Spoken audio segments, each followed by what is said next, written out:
Assalamualaikum warahmatullahi wabarakatuh. Kami dari kelompok podcast baru kita ngobrol santai yang bertema mapan dahulu menikah kemudian. Baik, di sini kami akan perkenalan diri terlebih dahulu. Perkenalkan, nama saya Muhammad Safi Lutfi dengan NIM 10980525315 dari kelas S1IF 1301. Dan ya, perkenalkan nama saya Nestara Wiranto dengan NIM 1098082530031 dengan dari kelas S1IF 1301. Dan perkenalkan, nama saya Heri Iksana Sibuan dengan NIM 1090825500174 dari S1IF 1301. Dan ya, perkenalkan, nama saya Mahardika Putra Asdian dengan NIM 1090825500025 dari kelas S1IF 1301. Baik, kelompok kami di sini membuat podcast untuk memenuhi tugas dari UAS yang dari mata kuliah itu agama Islam dengan dosen pendamping atau pembimbing yang bernama Ibu Rashidah Nur Azizah. Baik, untuk selanjutnya silakan saksikan terlebih dahulu mengenai podcast bareng kita ngobrol santai dengan tema mapan dulu menikah kemudian.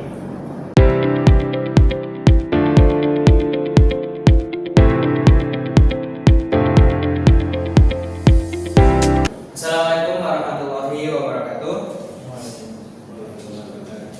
Selamat siang. Kembali lagi di sini kita akan melakukan podcast dialog hikmah. Perkenalkan, nama saya Muhammad Safi Lutfi. Saya di sini akan menjadi moderator dalam diskusi kita hari ini tentang tema yang sangat relevan, yaitu mapan dahulu menikah kemudian antara kebutuhan dan syariat. Bersama saya dan tiga narasumber saya yang memberikan perspektif yang berbeda.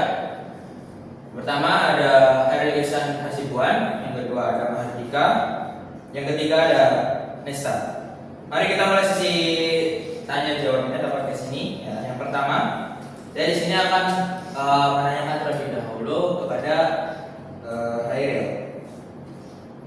Yang pertama, di kalangan anak muda dan mahasiswa sekarang mapan seperti apa yang menjadi standar sebelum menikah sih, dan apa dampak dari sosialnya?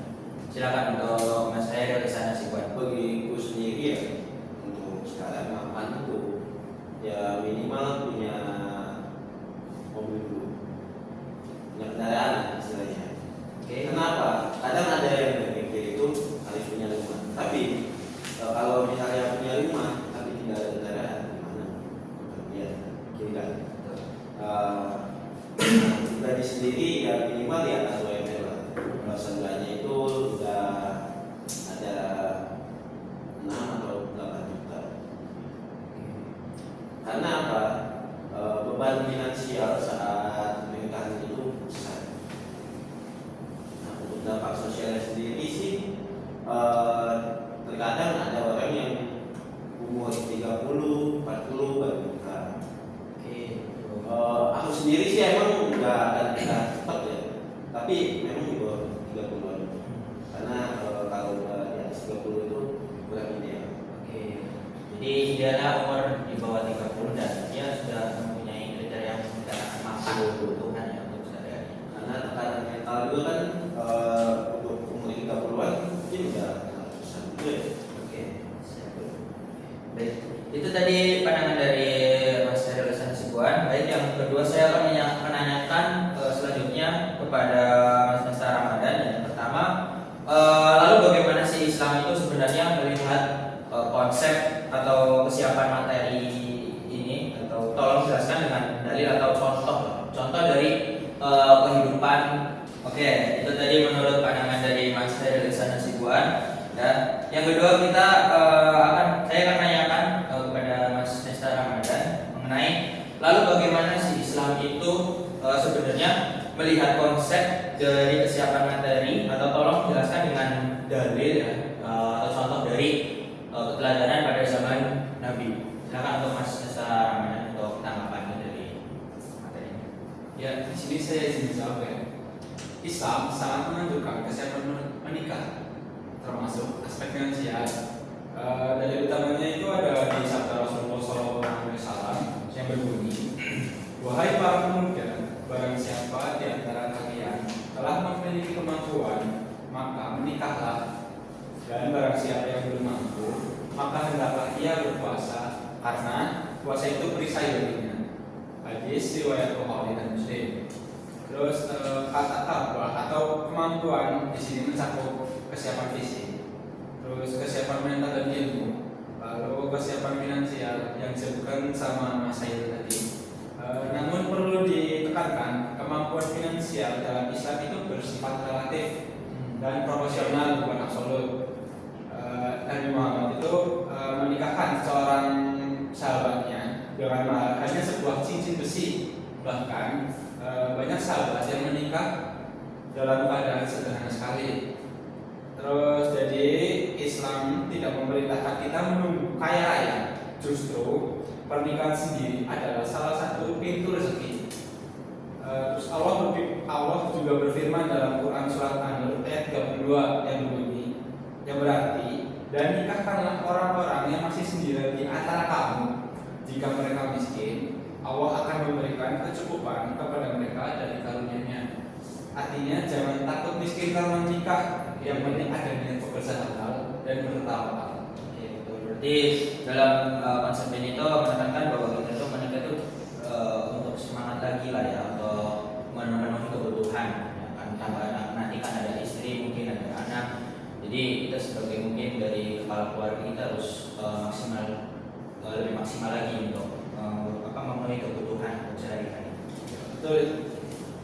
Baik, itulah tadi pandangan dari Mas Nesta mengenai materi mapan terlebih dahulu menikah kemudian. Baik, di sini saya akan menanyakan pertanyaan selanjutnya ya untuk Mas Mardika. Di sini saya akan menanyakan dari sisi psikologi atau apa saja sih risiko jika kita itu terlalu lama menunda pernikahan hanya demi mengejar kemapanan materi terlebih dahulu. Itu menurut Mas Mardika gimana? Silakan. Resikonya mempunyai aspek. Yang pertama, tekanan dan kecemasan berlebih. Target mapan sering tidak tercapai sesuai ekspektasi waktu, yang menimbulkan frustasi dan rasa gagal. Yang kedua, penurunan kesehatan reproduksi. Secara medis, kesuburan pria dan wanita mulai menurun secara signifikan di usia di atas 35 tahun. Yang ketiga, peluang maksiat. Semakin lama menunda, semakin panjang masa single yang rentan godaan dan hubungan tidak halal. Yang keempat, krisis identitas dan tujuan. Banyak anak muda yang merasa terjebak antara keinginan menikah dan tuntutan finansial sehingga tidak fokus dalam membangun diri. Yang kelima, hubungan yang tidak sehat. Pacaran panjang sering berujung pada kejenuhan, ketidakpastian, dan bahkan perceraian setelah akhir menikah.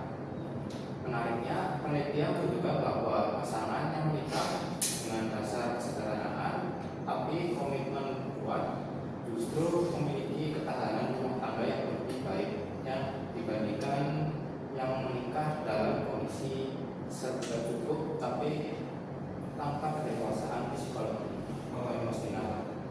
Itu berarti banyak banget ya tantangannya, ada seperti tekanan, kecemasan, penurunan kesehatan reproduksi, terus ada peluang maksiat juga, ya, dan hubungannya itu tidak sehat gitu.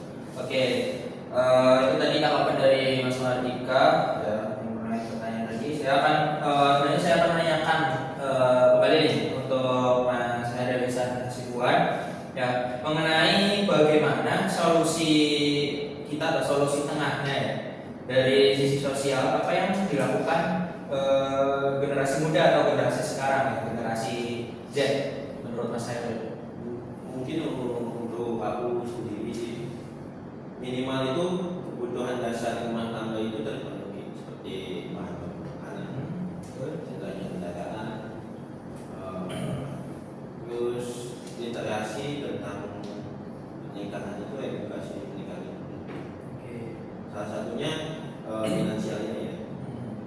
ini aku kenal di timur. Rata-rata perceraian di Indonesia itu karena beban ekonomi.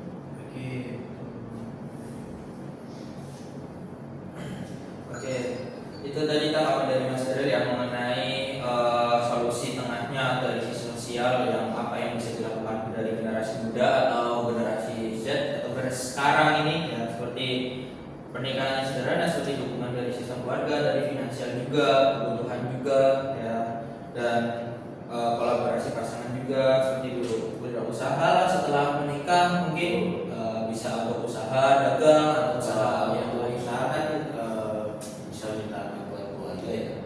Gampang modal itu. Oke, baik. Sudah di penghujung dari podcast ini. Ya, terima kasih atas semua jawaban dari rekan-rekan saya yang sangat berharga.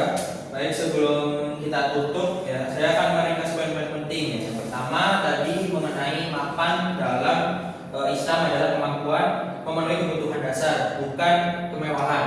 Yang kedua ada menunda pernikahan. Ya, menunda pernikahan terlalu lama itu beresiko secara psikologis, ya, mungkin biologis dan spiritual. Terus yang ketiga itu ada kesiapan mental dan komitmen lebih penting dari kesempurnaan finansial. Dan yang keempat itu Islam menganjurkan kita atau kesederhanaan dan tawakal dalam pernikahan. Akhir kata ya saya kurang punya maaf kalau bila ada salah kata. Urusan nikah itu adalah ibadah. Libatkanlah Allah SWT dalam setiap rencana, baik rencana menikah ataupun rencana apapun. Karena dia sebaik-baiknya pemberi rezeki, nikmat, sehat semuanya. Jangan jadikan materi sebagai penghalang untuk membangun keluarga sakinah. Baik, itulah materi podcast dari kelompok kami. Kurang lebihnya maaf. Wassalamualaikum.